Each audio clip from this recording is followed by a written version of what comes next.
Do you think that the money printing in the United States is a strategy? This is a conspiracy theory right here to keep people poor. That's a really good question. I don't Because think I'm it that level of conspiracy to where I think that is an intentional thing that we're doing.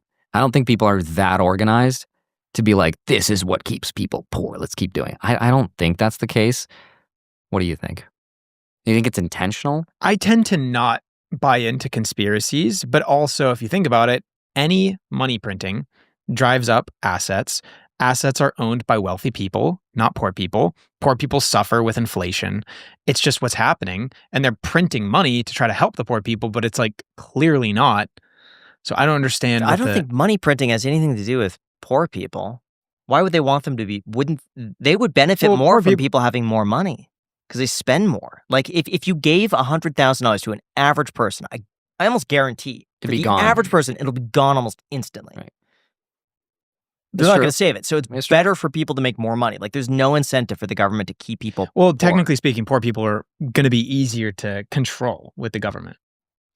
What I think is more systemically realistic is that the school system teaches people just to work and follow in line, listen to another person, do as instructed. You take your lunch here, you start here, you end here. You do this whole thing so you could work for someone else. It's just a very outdated system. That I think is probably more likely that they keep people in like a working hamster wheel. And then they shove it down throats of like, oh, it's good to go to college. And then now you borrow money. Now you're in debt. And then it's, oh, but you have to buy a house because that's the American dream. Now you buy a house. Now you have a $50,000 student loan and a $300,000 mortgage. You're not going anywhere. And now you have to take that job to keep making those payments because you don't want to lose your house and you can't default on your student loans, even with bankruptcy. So now you're kind of stuck.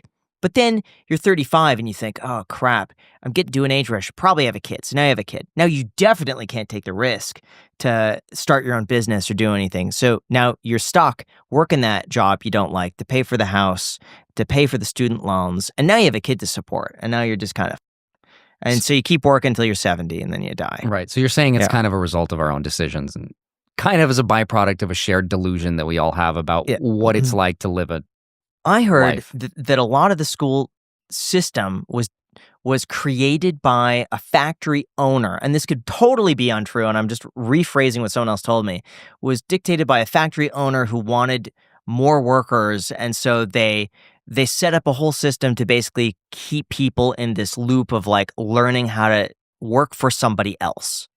And that makes sense. Makes perfect sense. Yeah. So I don't know if that's true or not. I but think that's separate from the money printer question, but the I money could see printing, that. I think, is purely a result of the government getting out of control in their spending, and this is the only way they could get out of it. Is just like, what do they do? They just Here's print more how money. here's how I see the whole money printing thing. The money printer allows governments to do whatever the hell they want, whenever they want. Because if we operated on a fixed supply kind of a system, how long do you think people would put up with fighting wars or whatever the government wants? Because like, if you were to fund a war, let's say, you actually have to tax people. You actually need the money and the revenue from people. But if you couldn't print money, if you could print money, then you can do whatever you want.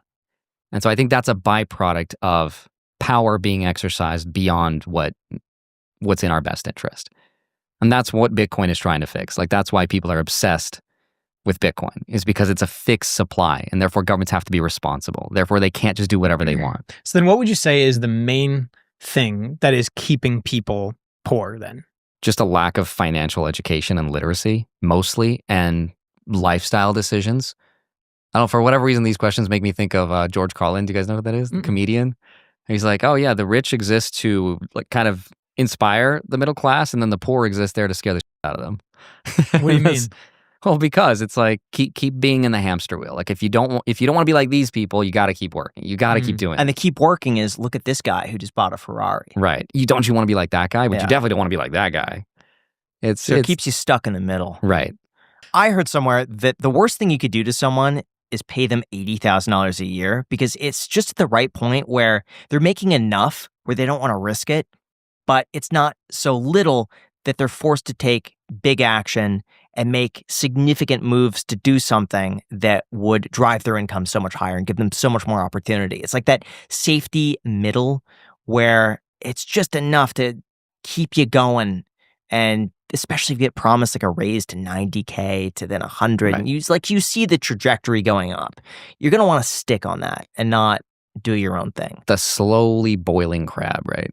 I don't know. I just feel like in order to be, like, if you think about it mathematically, in order to be the one, like, if you think rich is to have a lot of money, if that's your definition of rich, then you got to do like what the 99% don't want to do, like to become the 1%, which is literally the opposite of what everyone else does. Like not going out to eat in restaurants and saving money and not owning a car and bicycling to work. It's like that's what it takes to just have enough escape velocity to get out of that.